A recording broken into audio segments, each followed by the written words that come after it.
प्रेम से बोलिए सदगुरु साहिब जी की जय हो। सतनाम साहिब। हे साहिब, आपका अनंत अनंत शुक्रिया, अनंत अनंत आभार। साहिब जी आपकी सर्वदा ही जय जयकार। आदरणीय सर्व संतों की जय हो। उपस्थित आदर के योग्य सभी जीवात्माओं को मेरा नमन। सतनाम साहिब। हम सब में बैठे परमपिता परमात्मा को शत शत नमन। आज का दिन अपने आप में ही एक बड़ा ही विशेष दिन है। अब ये विशेष दिन क्यों है हम सब के लिए? ये विशेष दिन इसलिए है क्योंकि आज के दिन ही कबीर साहिब जी ने धरा धाम पे प्रकट होने का निर्णय किया था और प्रकट हुए थे। इस दिन को हम कबीर साहिब जी के प्राकट्य दिवस के रूप में मनाते हैं। कबीर साहिब जी सभी युगों में प्रकट हुए हैं। 4 युग हमें पता है ना, तो कबीर साहिब जी सभी युगों में, उन चारों युगों में आए हैं। धराधाम पर नूर रूप में आते हैं और बालक होकर दिखलाते हैं। कबीर साहिब जी ने ही हमारे लिए अमरलोक का मार्ग प्रशस्त किया है, सरल बनाया है। कबीर साहिब जी के आने से पहले तमाम जो हम ज्ञान जानते थे वो केवल पाठ, व्रत, कीर्तन, तपस्याएं, करामातें, इन्हीं से ही जुड़े हुए जानते थे।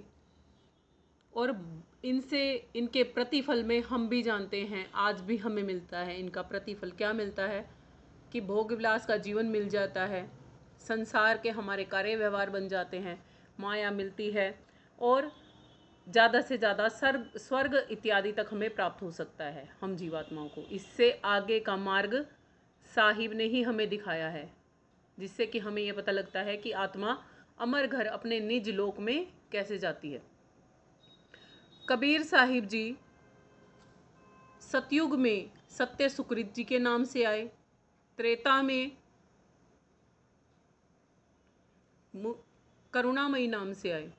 कबीर साहिब जी सतयुग में सत्य सुकृत के नाम से आए, त्रेता में करुणामयी नाम से आए, द्वापर में मुनिंदर नाम से आए और इस कली काल में, कलयुग में कबीर साहिब जी के नाम से आए।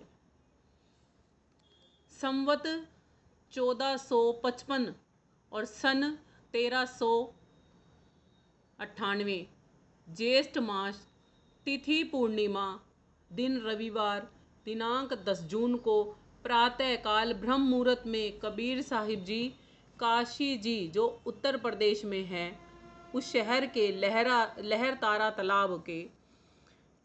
तालाब में एक कमल के फूल पर नूर रूप में आए और प्रकट होकर बालक रूप में दिखलाए। खुद को उन्होंने बालक रूप में दिखलाया। कबीर साहिब जी जब फूल रूप में वहाँ पर प्रकट हुए थे, तब वहाँ पर उन्हें नीरू और नीमा मिलते हैं। और नीरू नीमा एक समय पर कबीर साहिब जी को देखकर अचंभित हो जाते हैं कि ये बालक यहाँ फूल पर कैसे आ गया। तो नीमा कहती है अपने घर ले चलते हैं। नीरू मना कर देते हैं, कहते हैं नहीं, पता नहीं कौन है, कैसा है, क्या है। तब वहाँ कबीर साहिब जी खुद ही बोल पड़ते हैं, कहते हैं पूर्व जन्म के कर्म से, पूर्व जन्म के योग से तोहे मिला मैं आप, भक्ति संदेश सुनाऊंगा ले चल अपने साथ। अब हमने तो कभी किसी पैदा होते ही बालक को बोलते हुए आज तक सुना ही नहीं है ना। तो ये कबीर साहिब जी की विशेषताएं हैं। अब कबीर साहिब जी ने ही संसार सागर में आकर अमरलोक का रास्ता प्रशस्त किया था। इससे पहले जीवात्माओं को अमरलोक का रास्ता पता ही नहीं था। उनके बाद जितने भी संत हुए हैं, जो कि आज भिन्न भिन्न धाराओं में चल रहे हैं, मूल रूप से प्रचार कबीर साहिब जी के इसी ज्ञान का ही किया जा रहा है, जो सच्चे शब्द भेदी संत हैं उनके द्वारा। मूल ज्ञान जो कबीर साहिब जी का है, जो अमरलोक लेकर जाता है, उस ज्ञान को ही सूरज शब्द योग कहा जाता है। कबीर साहिब जी ही हमारे मार्ग के प्रशस्त करता है और उन्होंने धर्मदास जी के माध्यम से, जो कि बांधवगढ़ के एक प्रसिद्ध सेठ हुए हैं, उनके माध्यम से इस भक्ति को प्रचारित और प्रसारित किया है। उन्हीं का ही आज ये प्राकट्य दिवस है। कबीर साहिब जी का ही आज ये प्राकट्य दिवस है। अमरलोक का रास्ता भला कौन बता सकता है हमें? अमरलोक का रास्ता हमें वही बता सकता है जो स्वयं अमरलोक से आया हो या इस धराधाम से अमरलोक आता जाता रहता हो। उसके सिवाय तो हमें कोई भी अमरलोक का रास्ता बता ही नहीं सकता। अब संसार में भी देख लो ना, कोई किसी चीज़ का ज्ञानी नहीं है, कोई किसी चीज़ का ज्ञाता नहीं है, या कोई कहीं गया नहीं है, तो वो उस जगह के बारे में हमें बता नहीं सकता ना। बिल्कुल वैसे ही अमरलोक में साहिब रहते हैं और अमरलोक से ही जीवात्माओं को चेताने के लिए इस धराधाम पर आते हैं, ताकि जीवात्माएं आवागमन से मुक्त होकर, जन्म मरण के इस चक्रव्यूह से मुक्त होकर अमरलोक में जा सकें। इसी पर ही कबीर साहिब जी ने भी बोला है कि कबीर साहिब जी कौन हैं। देखो, जिसका हमें परिचय नहीं पता, हम उसकी बातें नहीं मानते ना, तो कबीर साहिब जी भी बताते हैं कि वो कौन हैं और वो कहाँ से आए हैं। उनकी वाणियाँ स्पष्ट करती हैं कि वो कौन है, वो कहाँ से आए हैं, वो किस लिए आए हैं। और अन्य संत भी जो कबीर साहिब जी के समय में भी थे और उनके बाद भी रहे हैं, उन सब ने भी कबीर साहिब जी को ही बताया है कि वो कौन थे और कहाँ से आए थे और क्या उद्देश्य लेकर आए थे इस धराधाम पर। पहले हम कबीर साहिब जी की श्रीवाणी ले लेते हैं, जो कि भजन रूप में है।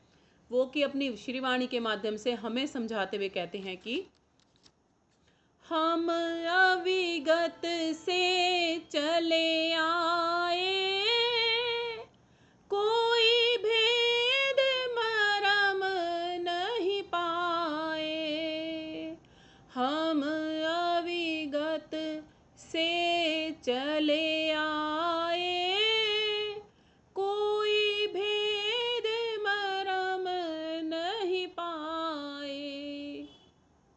ना हम जन्मे ना गर्भ बसेरा, बालक होए दिखलाए।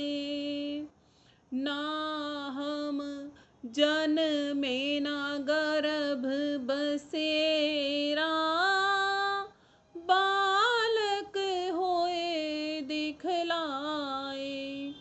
काशी शहर जल ही बीच डेरा, तहाँ जुलाहा पाए। कोई भेद मरम नहीं पाए। हम अविगत से चले आए, कोई भेद मरम नहीं पाए। कोई भेद मरम नहीं पाए। कोई भेद मरम नहीं पाए। हैं तो विदेह देह धर आए, काया कबीर कहाए। हैं तो विदेह देह धर आए, काया कबीर कहाए। वंश हेत हंसन के कारण, रामानंद समझाए।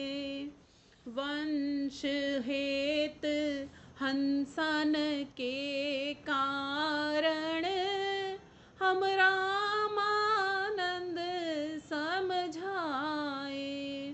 कोई भेद मरम नहीं पाए।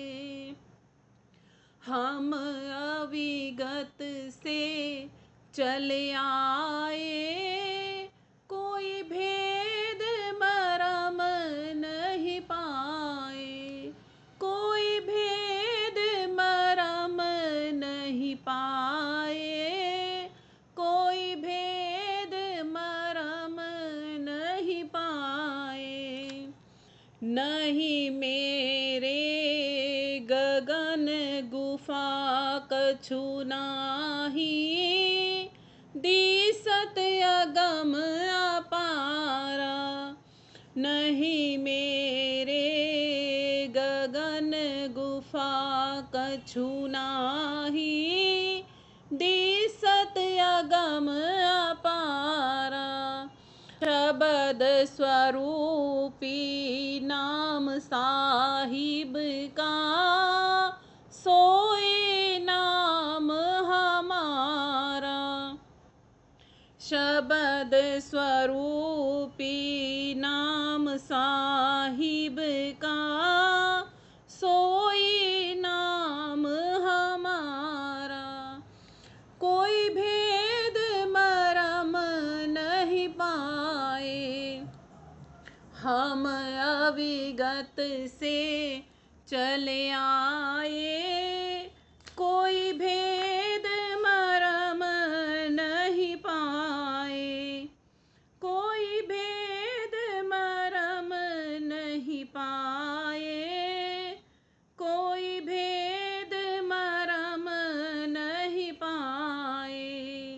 अधर द्वीप गगन गुफा में, जहाँ निज वस्तु सारा।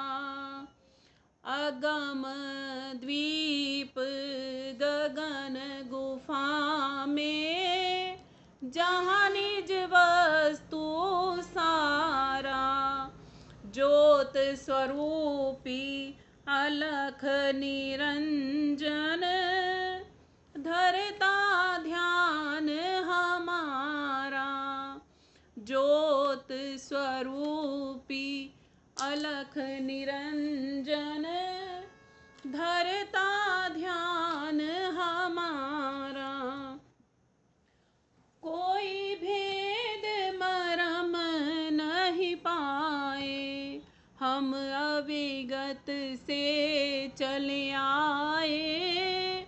कोई भेद मरम नहीं पाए, कोई भेद मरम नहीं पाए, कोई भेद मरम नहीं पाए। मात पिता कछु नहीं मेरे, ना हमरे घर दासी। मात पिता कछु नहीं मेरे, ना हमरे घर दासी। जुलाहा का सुत आन कहायो, जगत कराए हासी। जुलाहा का सुत आन कहायो, जगत कराए हासी। कोई भेद मरम नहीं पाए, कोई भेद मरम नहीं पाए। हम अविगत से चले आए, कोई भेद मरम नहीं पाए। हाड़ चाम लहू नहीं मेरे, हूँ मैं सतनाम उपासी। हाड़ चाम लहू नहीं मेरे, हूँ मैं सतनाम उपासी। तारण तरण अभय पद दाता, कहे कबीर अविनाशी। कोई भेद मरम नहीं पाए, कोई भेद मरम नहीं पाए। हम अविगत से चले आए, कोई भेद मरम नहीं पाए, कोई भेद मरम नहीं पाए। देख लो कि साहिब खुद ही कह रहे हैं कि मैं वहाँ से आता हूँ जहाँ का कोई भेद ही नहीं समझ सकता। अविगत मतलब जहाँ की गति किसी को भी नहीं पता। वो ऐसा स्थान जिसके बारे में स्वयं उनके किसी को नहीं पता।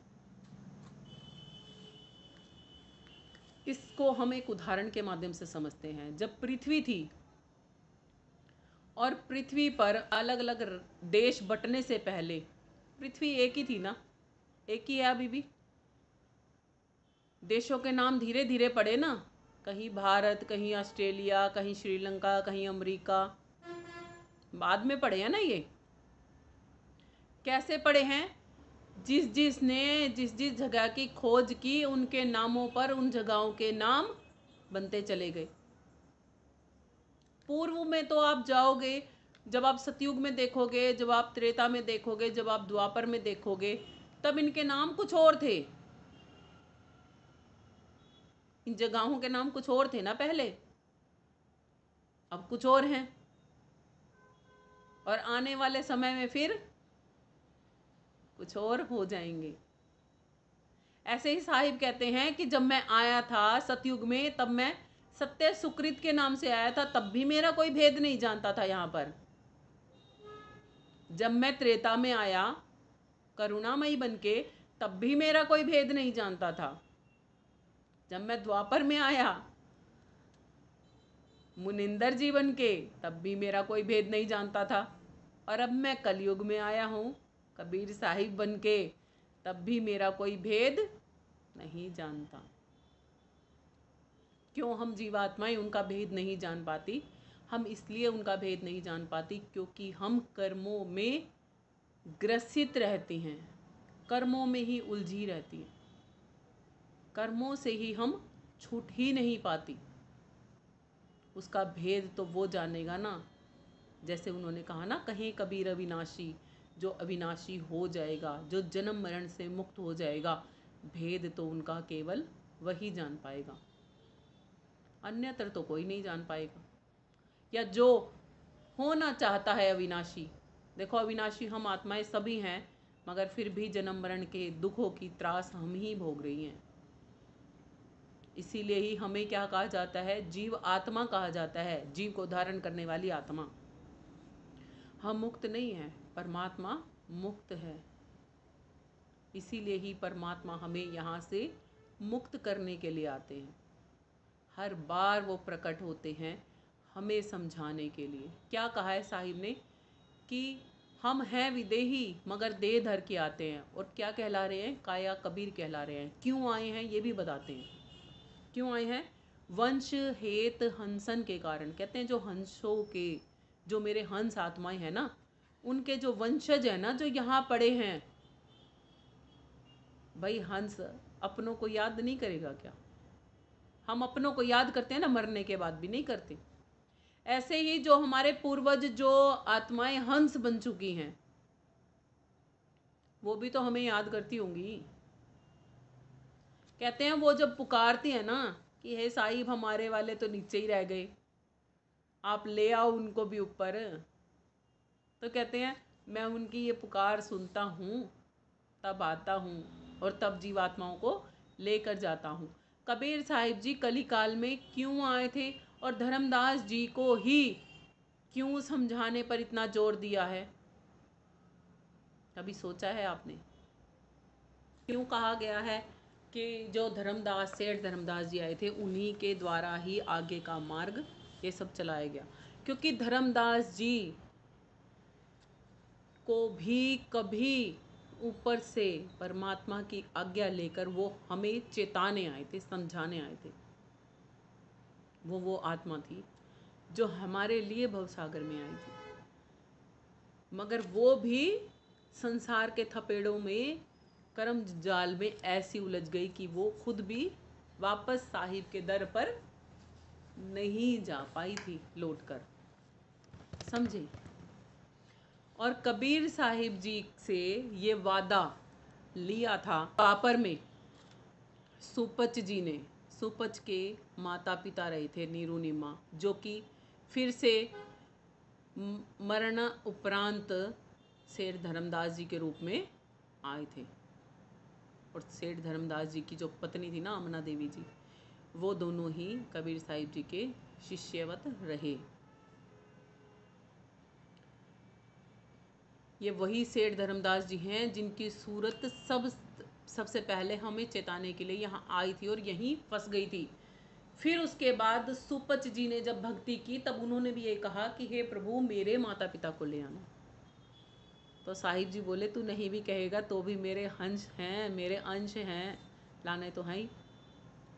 कह रहे मगर तुझे मोह कैसे व्याप्त हो गया? कहते इन्होंने मेरी भक्ति में सहयोग किया है, इसीलिए कहा जाता है हमें भक्ति करने वालों का सहयोगी बनना चाहिए, विरोधी नहीं बनना चाहिए। कि कहीं तो आत्मा से आह निकल ही जाएगी ना कि इसने मेरा भला किया है, हे प्रभु आप भी इसका भला करना।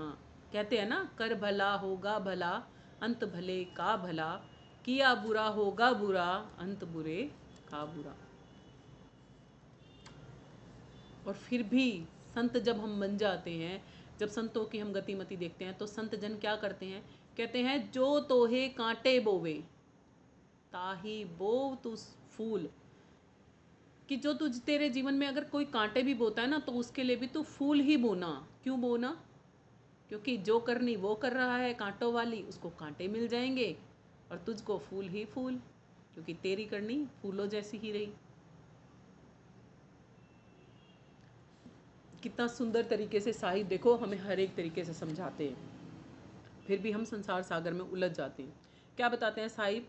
कहते हैं हम अविगत से चले आए, कोई भेद मरम नहीं पाए। कबीर साहिब जी हमें अपनी श्रीवाणी के माध्यम से बता रहे हैं कि वो कौन है, कहाँ से आए हैं और क्यों आए हैं।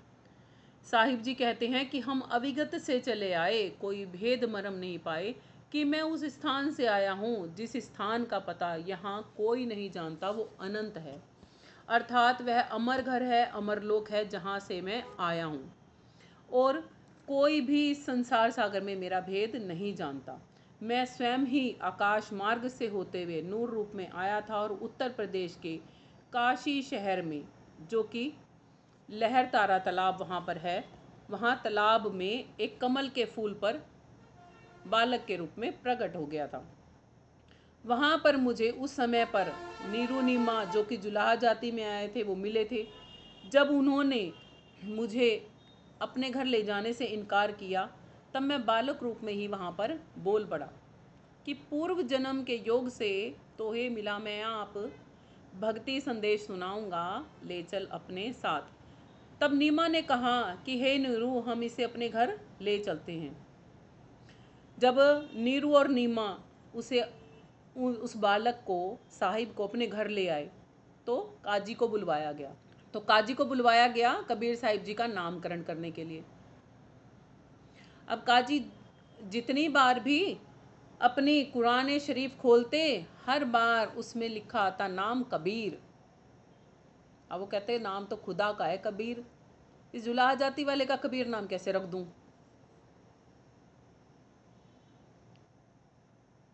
तो फिर पुस्तक उन्होंने बंद कर दी, फिर खोली फिर कबीर, फिर खोली फिर कबीर।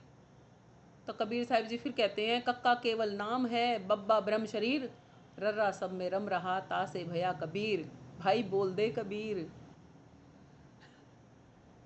तब कबीर कबीर हर जगह ही लिखा दिखने लगा ना जब काजी जी को, तब उन्होंने उसका नाम मजबूरन, कहते हैं मैंने अपना नाम भी खुद ही रखवाया है, कोई मेरा नामकरण भी नहीं करने को तैयार था कि कबीर ही रख दे।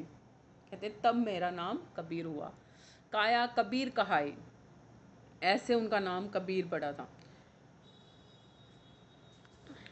तो कहते हैं आगे साहिब कहते हैं कि मेरे कोई देही नहीं है तो विदेही मगर दे दर आए। कि मेरे कोई देही नहीं है, जैसे आप सबके पास हम सबके पास देही है ना, और ये देही एक दिन विनश जाएगी, छूट जाएगी। कब? जब हमारा प्राणांत होगा तब। तो कहते हैं मेरे हाड़ चाम वाली देही आई नहीं, मैं विदेही हूँ। अब कौन यकीन करेगा जब सामने से देही दिख रही है तो कोई कहेगा कि ये विदेही है? नहीं कहेगा ना। तो वो बार बार पुकार पुकार के कह रहे हैं मैं अविनाशी हूँ, मैं अविनाशी हूँ, भाई मेरे देही नहीं है, मेरे खून नहीं है, मेरे को भूख प्यास नहीं लगती। फिर भी लोग विश्वास नहीं करते थे। कहते हैं साहिब कि मैं देही नहीं हूँ विदेही हूँ, बिना देही का हूँ, फिर भी हंस आत्माओं के अंशों को तारने के लिए इस कली काल में, कलयुग में कबीर साहिब जी के नाम से आया हूँ, और मैंने ही रामानंद जी गुरु को समझाया कि वो मेरे गुरु जी बन जाएं। अब इस पर कहते हैं कि कबीर साहिब जी को गुरु रामानंद जी ने कैसे समझाया होगा, कबीर साहिब जी ने गुरु रामानंद जी को कैसे समझाया होगा। तो कहते हैं एक बार की बात है कि गुरु रामानंद जी के काफ़ी सारे शिष्य थे, उनमें भी प्रचार तो चलता ही था। तो एक बार ही कबीर साहिब जी किसी शिष्य का प्रचार सुन रहे थे, वहाँ पर कबीर साहिब जी ने एक श्रीवाणी बोल दी। 5 वर्ष की आयु में थे तब कबीर साहिब जी केवल मात्र। क्या बोला कबीर साहिब जी ने उनकी बात सुनकर, जब वो कह रहे थे कि श्री हरि विष्णु ही सब कुछ हैं, वही खुदा हैं, वही परमात्मा है, वही सृष्टि के कर्ता धर्ता हैं, रचयिता हैं। तब कबीर साहिब जी ने कहा, वेद पढ़कर भेद न जाना, वेद पढ़कर भेद न जाना, बाँचे कुरान 18। वेद पढ़कर भेद न जाना, बाँचे पुराण 18। पत्थर की पूजा करें भूल गए सिरजनहारा, पत्थर की पूजा करें और भूल गए सिरजनहारा। फिर वो कहते हैं कि आप विष्णु पुराण में, आप शिव पुराण में पढ़ के देख लेना, हे महात्मन, हे पंडित जी, कि क्या कहते हैं पुराण, हमें क्या कहते हैं, ये आप पढ़ के देखना दोबारा से। कि कहते हैं अंबर से आया था एक नूर का कूंचा, कि जिसने खुद में से ही एक औरत को बनाया और एक आदमी रहाया, और उसके बाद ये सृष्टि का कर्म चक्र चलाया, जिसके जन्मे थे 3 पुत्र, जिनको ब्रह्मा विष्णु और शिव कहाया। कहते ये तो शिव पुराण में भी मिल जाएगा आपको, मगर आप ध्यान देते ही नहीं हो और पत्थर पाहन की पूजा करवाते हो। कहते ए निष्ठुर, तू हमारे विष्णु को ऐसे ऐसे बोलता है, भला तुझको किसने ज्ञान दिया। कहते वही गुरु आपके हैं, वही गुरु मेरे हैं, जिन्होंने आपको ज्ञान दिया उन्होंने ही मुझे ज्ञान दिया। कहते ऐसा तो हो ही नहीं सकता कि तुझ शूद्र जाति वाले को, तुझ जुलाहा को, तुझ अशुद्ध को हमारे गुरु जानता भी है कौन है। श्री श्री 108 श्री रामानंद जी हमारे गुरु हैं, वो भला तुझको अपनाएंगे। तो कहते हैं अब मानो या ना मानो, गुरु तो मेरे वही हैं। अब वो जो प्रचारक थे वो गुरु रामानंद जी के पास जाते हैं, गुरु रामानंद जी के, क्योंकि वे शिष्य थे, और रामानंद जी को जाके सारी घटना का वृतांत सुना देते हैं कि ऐसे ऐसे वो तो एक बालक और जुलाहा जाति का मुसलमान कुल में पैदा हुआ और आपको अपना गुरु बताता है, और सारे समाज में आपकी हंसी उड़ाता है कि वो मेरे गुरु हैं। भला आप क्यों एक हिंदू धर्म के गुरु, आप क्यों किसी मुसलमान जाति के एक बालक को, वो भी शूद्र जाति के बालक को ज्ञान दोगे। वो तो आपकी बेइज्जती कर रहा है हर जगह पर गुरु जी। अब गुरु रामानंद जी कहते हैं उसको फौरन पकड़ के ले आओ। अब वो शिष्य चले जाते हैं पकड़ने के लिए गुरु रामानंद जी के आदेश पर। तो रामानंद जी के जब शिष्य उन्हें पकड़ने जाते हैं तब वहाँ पर बहुत मार पिटाई करते हैं साहिब के साथ में। तब साहिब जी बोलते हैं, साच कहूँ जग मारन आवे, झूठे संग लगी जाई, और झूठ मुझसे कहा ना जाई। साच कहूँ पूरा तो माने नाही, और झूठे संग पति आई। कहते हैं मैं सच कहने जाता हूँ तो ये लोग मेरे को मारते हैं, बताओ मैं क्या करूँ इनका, और झूठे के संग जुड़े बैठे हैं। मारते पीटते उनको वहाँ ले जाते हैं। उधर रामानंद जी महाराज क्या करते हैं, कबीर साहिब जी के आने से पहले ही अपने कुटीर में एक पर्दा तनवा देते हैं कि उस शूद्र की दृष्टि भी मुझ ब्राह्मण जाति वाले रामानंद जी पर, हिंदू धर्म वाले ब्राह्मण जाति के रामानंद जी पर पड़ ना जाए। कहते मैं भी उसकी दृष्टि से शूद्र ना बन जाऊं। देखो कितना बचते थे,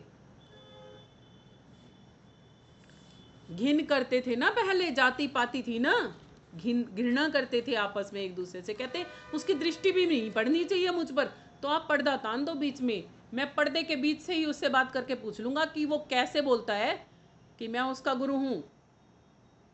मुझसे मिला नहीं, जाना नहीं, पहचाना नहीं, एक 5 साल का बच्चा, और उसकी इतनी हिम्मत कि मुझे अपना कहे गुरु। तब कुटीर से बाहर ही साहिब जी को ले जाकर खड़ा कर दिया जाता है और बोला जाता है कि रामानंद जी, गुरु जी हम पकड़ लाए हैं, अब आप ही पूछ लो इस बालक से ये कैसे भला आपको अपना गुरु बताता है। जैसे ही रामानंद जी ने देखा कि कबीर साहिब जी आ गए, तो पर्दे के पीछे से रामानंद जी ने पूछा कि कौन है तू, और जुलाहे कौन है तू जो मुझको अपना गुरु कहता है और खुद को मेरा शिष्य कहता है। तो साहिब जी ने कहा, गुरुजी हम अमर घर के वासी हैं। क्या कहा कि गुरुजी हम अमर घर के वासी हैं और अजन्मा है, अविनाशी हैं, और हमारा नाम कबीर है, हम ही परमेश्वर हैं। इस पर रामानंद जी बोले, कहते कि ऐसा कैसे हो सकता है, तू ही परमेश्वर है, अपने आप को परमेश्वर कह रहा है, लज्जा कर ले निर्लज, नीची जाति के जुलाहे, शूद्र जाति में पैदा होने के बाद भी शर्म नहीं आती, खुद को परमात्मा बताता है। परमात्मा इतना गया गुजरा थोड़ा ना कि शूद्र जाति में पैदा होगा। कहाँ तेरी बुद्धि भ्रष्ट हो रखी है, उसको 10 सुना दी। अब कबीर साहिब जी बोले, गुरुजी आप भला कहो या बुरा, गुरुजी तो आप हमारे हो ही। अब चाहे कहते हैं ना, गुरु तो चाहे भला दो चाहे बुरा दो, सब सिर माथे पर। कहते मुझे आपकी बातों का कुछ बुरा नहीं लगता, आपकी सब बातें मेरे सिर माथे पर हैं। कहते तू ठहर जरा, मैं अभी ध्यान साधना करके पता लगाता हूँ कि तू वास्तव में कौन है, फिर बताता हूँ तुझे, रुक जा यहीं ठहरना। तो ये बोलकर रामानंद जी महाराज ध्यान लगाने अंदर चले जाते हैं, कुटिया के अंदर चले जाते हैं। अब ध्यान लगाकर बैठते हैं और सोच में विचार में पड़ जाते हैं कि परमात्मा तो वैसे कहीं पे भी आ सकता है, क्योंकि ज्ञानी ध्यानी को ये तो पता ही है परमात्मा तो पत्थर में भी प्रकट हो सकते हैं, परमात्मा तो कहीं पर भी आ सकते हैं। परमात्मा कोई बाउंड थोड़ी ना है किसी के कि कहीं मर्जी नहीं आ सकते। परमात्मा तो ज्ञान देने के लिए गरीब अमीर, ऊंचे नीचे, छोटे बड़े, किसी में भी आ सकते हैं। वो तो परमात्मा की मौज है कि किसके मुखारविंद से कब आके कब क्या बोल जाए।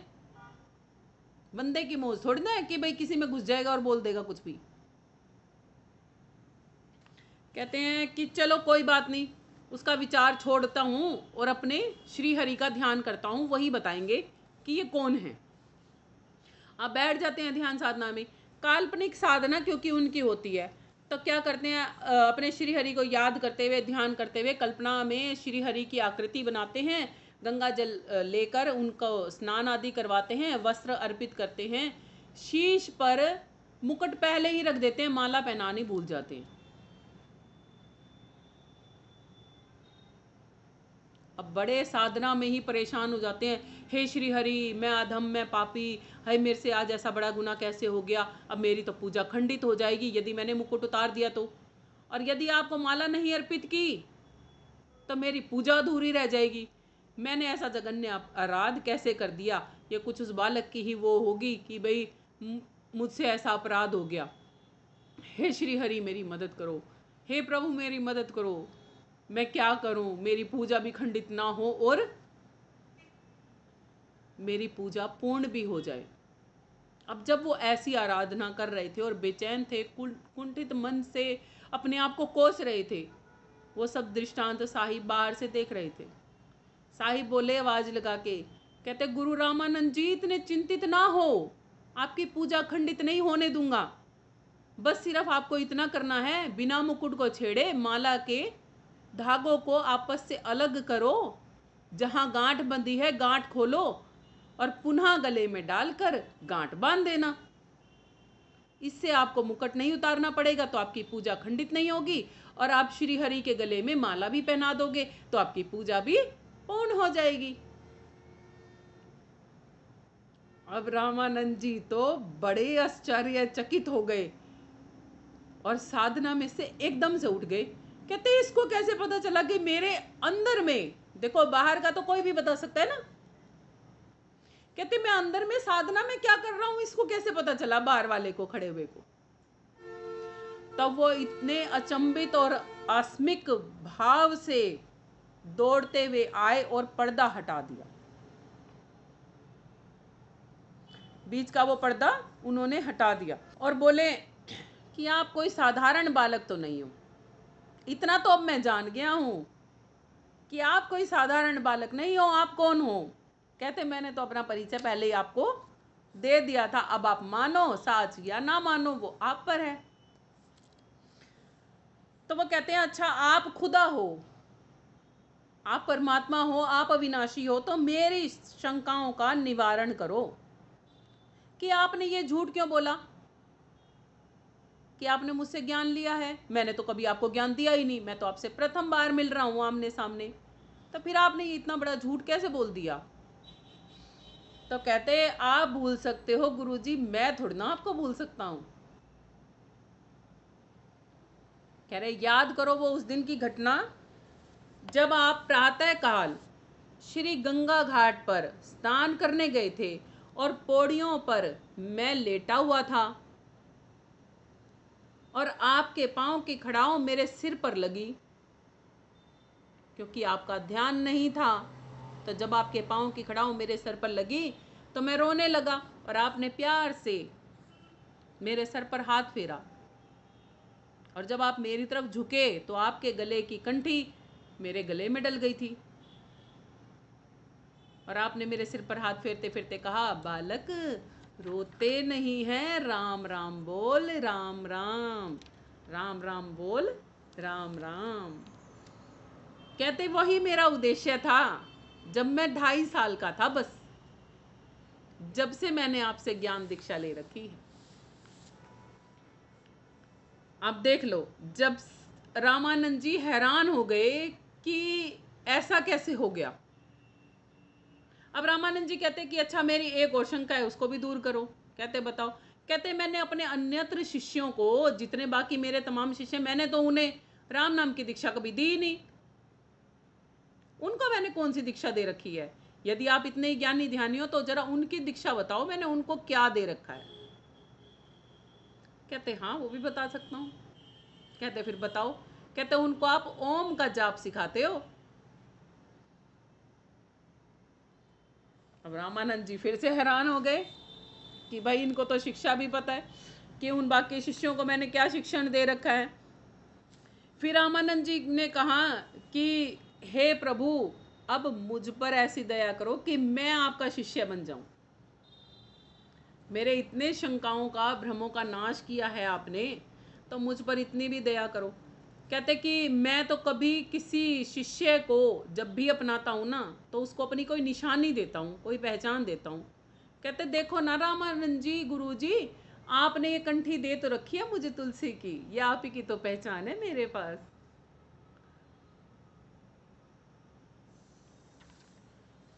उनके पास उनकी बातों का कोई तोड़ ही नहीं था। फिर साहिब जी ने गुरु रामानंद जी की सुरती को ले जाकर पूरे ब्रह्मांड की सैर करा दी और अमर घर भी दिखा लाए।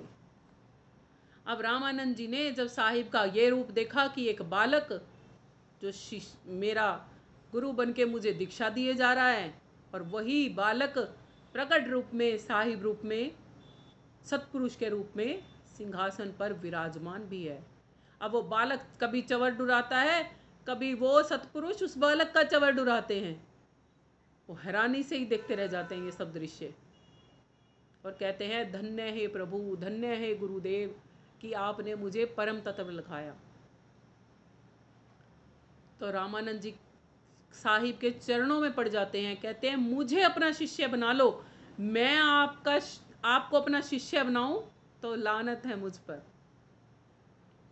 तो साहिब कहते हैं गुरु रामानंद जी, आपको अब गुरु बना लिया है तो आप ही अब गुरु रहिए, क्योंकि गुरु परंपरा चलानी बहुत जरूरी है। गुरु बिना ज्ञान का प्रसार प्रचार नहीं हो सकता।